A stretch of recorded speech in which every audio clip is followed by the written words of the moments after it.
তোমাদের প্রথমে জানাই আমি শুভেচ্ছা। তো আমি এই লকডাউন পিরিয়ডে তোমাদের যে ম্যাথমেটিক্সের যে ক্লাস শুরু হওয়ার কথা এটার জন্য শুরু করছি। প্রথম চ্যাপ্টারটা তোমাদের খুব একটা আরামদায়ক হবে না, এই জন্য আমি দ্বিতীয় চ্যাপ্টারটা শুরু করছি। ইনভার্স ট্রিগোনোমেট্রিক্যাল ফাংশনটা, এটা তোমাদের কাছে কিছুটা আরামদায়ক হবে। তো তোমাদের এই চ্যাপ্টারটা আমি শুরু করছি, একটু সংক্ষেপে তোমাদের বলবো। হ্যাঁ, দেখো ইনভার্স ট্রিগোনোমেট্রিক্যাল ফাংশনে তোমার নরমাল ফাংশনে দেখো এ আর বি দুটো সেট আমার ফাংশনটা এটা কি বি তে যাবে। ফাংশনটা এক ধরনের স্পেশাল টাইপ অফ রিলেশন এবং এই ফাংশনে এ এর প্রতিটা উপাদান বি এর একটি অদ্বিতীয় উপাদানের সহিত জড়িত। দেখো আমার এ সেটের মধ্যে সাইন এর পাই বাই যদি 6 হয় তাহলে সাইন পাই বাই 6 এর ভ্যালু আমরা জানি হাফ। তারপরে সাইন এর পাই বাই 4 যদি হয় সাইন পাই বাই 4 এর হলো 1/√2। এখন এ থেকে বি এইভাবে অনেকগুলা আমার যে এখানে অ্যাঙ্গেল তার একটা এইদিকে বি এর একটা এলিমেন্ট এদিকে পাওয়া যাবে। এইবার ইনভার্স ফাংশনটা আমি সংক্ষেপে মানে কি জিনিস, বি থেকে যখন এ তে আসবে ফাংশনটা তখন এটাকে ইনভার্স ফাংশন বলা হয়। তখন এই ক্ষেত্রে বি, এই যে বিটা প্রথম সেট হিসাবে রইব, এটাকে ডোমেইন বলা হয়। এবং বিটা কি এ তে, এই ক্ষেত্রে বি হইল আমার কোডোমেইন বা এই জায়গায় রেঞ্জ। এই ক্ষেত্রে আমার বিটা হবে ডোমেইন আর এটা হবে আমার রেঞ্জ। তো এই ক্ষেত্রে দেখো বি সেটের একটা element half, sign inverse half হলো পাই বাই 6, ওই যে পাই বাই 6 টা সাইন ইনভার্স 1/√2 যখন হবে এটা সাইন ইনভার্স 1/√2 পাই বাই 4 হবে। এইভাবে অনেকগুলা এখানে এলিমেন্ট এইভাবে আমরা লিখতে পারি। মনে রাখবে সাইন ইনভার্স যেটা, এই যে সিম্বল টু দি পাওয়ার -1 এর মতো লেখা আছে, এই জিনিসটি একটা সিম্বল মাত্র, এটা কোনো ইন্ডেক্স নয়। তার মানে এর অর্থ হইল x এর এই যে এটা 1/x, কিন্তু আমার সাইন ইনভার্স x যেটা, তার মানে এই সাইন ইনভার্স x, এই যে sign inverse x is not equal to 1/sin x, এটা নয়। সাইন ইনভার্স x টা not equal to 1/sin x, এর অর্থ হইলে এই যে -1 এটা ইন্ডেক্স নয়, একটা সিম্বল, এটা ফাংশনাল সিম্বল, এই পোরশনটা নট ইন্ডেক্স। আচ্ছা, এবার হাউ টু রাইট, কিভাবে লিখতে লাগে আমার কতগুলা, যদি একটু সংক্ষেপে, যদি sin a equal to যদি m হয় তাহলে then we can write sin inverse m equal to a, ওই অ্যাঙ্গেল a টা এখানে দিব। তারপরে cos of a plus b যদি n হয় then we can write cos inverse m, এই যে রেশিওটা এখানে দিব গিয়া equal to a plus b হইল angle, next tan of ax plus b যে কোনো একটা angle, then tan inverse k, এই যে রেশিওটা এখানে দিব tan inverse k equal to এখানে যে angle ax plus b sec of x equal to y যদি হয় তাহলে sec inverse y equal to x। এইভাবে আমরা অনেকগুলা লিখতে পারি। আচ্ছা, এবার আমাদের ফাংশনের যে ডোমেইন এবং রেঞ্জ সেটারে একটু করছি। দেখো সাইন ইনভার্স এর ডোমেইনটা হবে -1 to 1 এবং রেঞ্জটা হবে -90 to +90 ক্লোজ ইন্টারভ্যাল। তো এই ক্ষেত্রে দেখো সাইনের এই যে -1 +1 টা হবে ডোমেইন আর এই দিকটা হবে রেঞ্জ। রেঞ্জটা কিন্তু range of the principal value branch বলা হয় এখানে রেঞ্জ। তারপরে এইভাবে cos inverse x এর ডোমেইন -1 to 1, 0 to pi হলো রেঞ্জ। tan ইনভার্স এর যে ডোমেইন হইব আমার সেট অফ রিয়েল আর রেঞ্জ হবে -90 to +90 ওপেন ইন্টারভ্যাল, এটা ওপেন ইন্টারভ্যাল, এই দুটো ক্লোজ ইন্টারভ্যাল। এবার sec inverse রেঞ্জটা হবে r minus open interval -1 to 1 r minus -1 to 1 এটা r থেকে এই ইন্টারভ্যালটা অফ তারপরে রেঞ্জটা হলো ক্লোজ ইন্টারভ্যাল -90 টু +90 থেকে 0টা অফ হয়ে যাবে কারণ আমরা cos sec হইলো sin এর অপোজিট sin 0 হবে 0 এর জন্য এটা অফ একইভাবে sec ইনভার্স এর ডোমেইন r -1 to 0 এবং এই ক্লোজ ইন্টারভ্যাল থেকে 90টা বাদ দেওয়া হবে কোট ইনভার্সে এই হইলো তোমরা এই জিনিসটা একটু লিখে নিও তারপরে কোয়েশ্চন কিভাবে হয় আমি একটু আলোচনা করছি কোয়েশ্চন এইভাবে আইবো write the domain of the function fx = sin inverse x question 1 মার্কের দিতে পারে তো আমার সলিউশন হইবো জাস্ট ক্লোজ ইন্টারভ্যাল -1 to 1 আবার write down the domain of the function sec inverse x fx = sin inverse x না দিয়া সংক্ষেপে sec inverse x ও দিতে পারে তখন আমার r minus open interval -1 to 1 এই যে sec তার যে ডোমেইনটা এবার প্রশ্ন আরো কিভাবে হয় দেখো এবার হলো ডোমেইন না লিখিয়া range of the principal value branch এইভাবে লিখতে পারে range of the write down the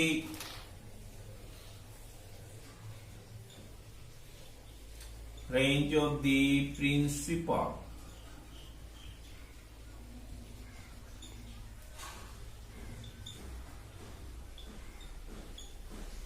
branch of the function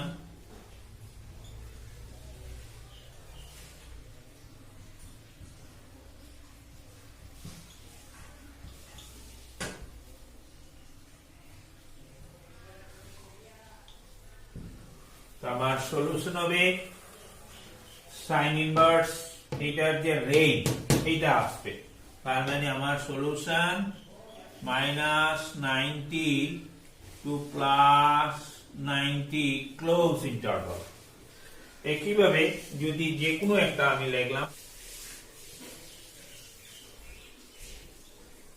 write down the range of the principal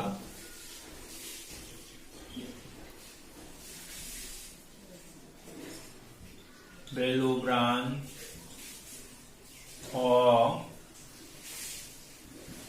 sec inverse x তখন এর সলিউশন হবে sec inverse এর যে range of the principal value branch এটা আমরা লিখবো এটা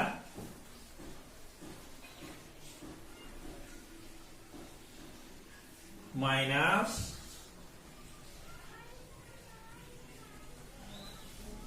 এটা difference of set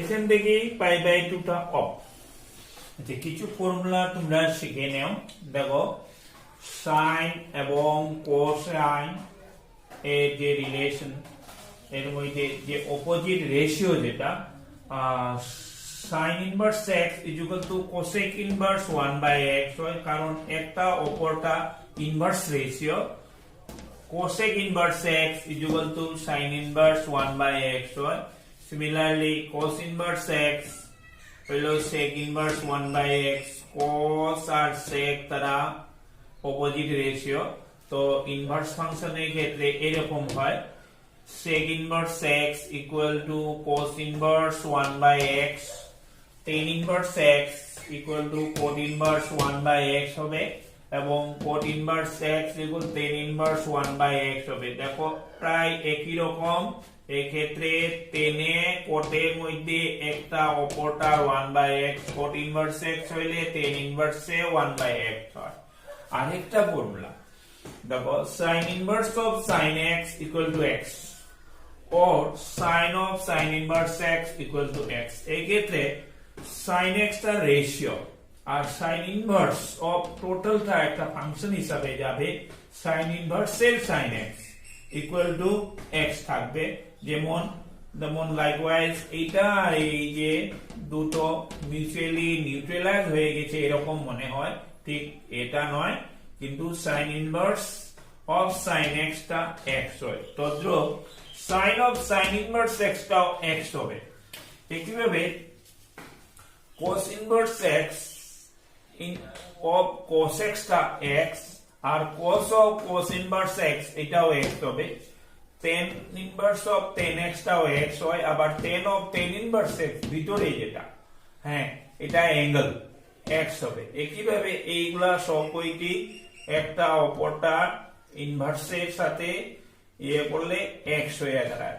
sec of sec inverse x x হয়, cosec inverse of cosec x হলো x, এইভাবে আসে। এইবার নাম্বার 3 কিছু ফর্মুলা আরো, sin ইনভার্স মাইনাস এক্স হবে মাইনাস সাইন ইনভার্স এক্স। এই সব কয়টি প্রুফ করা যায়, এই মুহূর্তে তোমাদের প্রুফ করছি না কারণ সময়ের অভাব। tan inverse of minus x minus tan inverse x, cosec inverse of minus x minus cosec inverse x, কিন্তু মনে রাখবা cos ইনভার্স মাইনাস এক্স হইলে মাইনাস আসবে না, পাই মাইনাস cos ইনভার্স এক্স আসবে। sec ইনভার্স মাইনাস এক্স হলে পাই minus sec inverse x হবে, cot inverse minus x হলে পাই মাইনাস cot ইনভার্স এক্স হবে। এগুলা আমরা প্রুফ করে দেখাতে পারি, আমরা স্কুল খুললে তোমাদের ক্লাসে দেখানো হবে, এই মুহূর্তে দেখাচ্ছি না। এবারে আরো কিছু ফর্মুলা তোমরা শিখে নাও।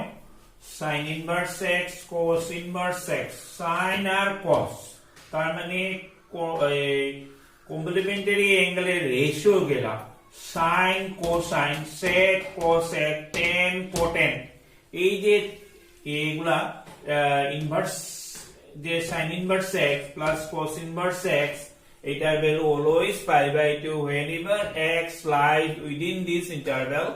তো sec inverse x plus cosec inverse x π/2 when x less than equal 1 and x greater than equal 1। তারপরে tan inverse x plus cot inverse x π/2 when x belongs to R। Next কিছুটা এই দুটো formula এগুলা একটু কম use হয়, তবুও তোমরা শিখে নিও। sin inverse x plus sin inverse y, sin inverse x into √1 minus y square y dot √1 minus x square, minus হইলে এখানে মাইনাস আইবো, cos এর ক্ষেত্রে cos inverse x cos inverse y equal to plus হইলে এখানে minus আছে, তারপরে cos inverse minus যদি হয় এখানে প্লাস আছে।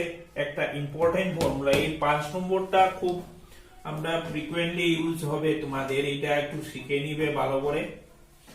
tan inverse x plus tan inverse y equal to tan inverse x plus y 1 minus xy আসবে, where if x positive y positive product xy less than 1 and pi plus এই যে tan inverse x x plus y 1 minus xy if x positive y positive whenever xy product xy is greater than 1। তারপরে এইটাও 2 sin inverse x sin inverse twice x into √1 minus x square, তারপরে twice cos inverse x cos inverse 2x square minus 1, twice tan inverse x, এইটাও খুব frequently use হয় এই ফর্মুলাটা।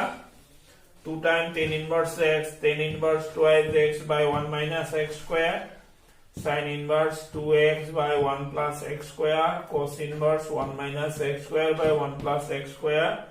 তারপরে এই 8 নম্বরটা আমার ক্যালকুলাসে কখনো কখনো ইউজ হয়, এর জন্য এটা মনে রাখবে। 3 times sin inverse x is equal to sin inverse 3 into x minus 4x cube, 3 times cos inverse x cos inverse in 4x cube minus 3x, 3 times tan inverse x tan inverse 3x minus x cube 1 by 1 minus 3x square। আপাতত আজকে তোমাদের এখানে থাক, আমি next একটা module তোমাদের পাঠাবো, তখন কিভাবে কিছু অঙ্ক করা যায় সেটা এখানে দেখাবো। আপাতত তোমরা সুস্থ থাকো এবং করোনার ইয়ে থেকে তোরা একটু সোশ্যাল ডিস্টেন্স মেনটেন করো, সুস্থ থাকো। থাক আজকে।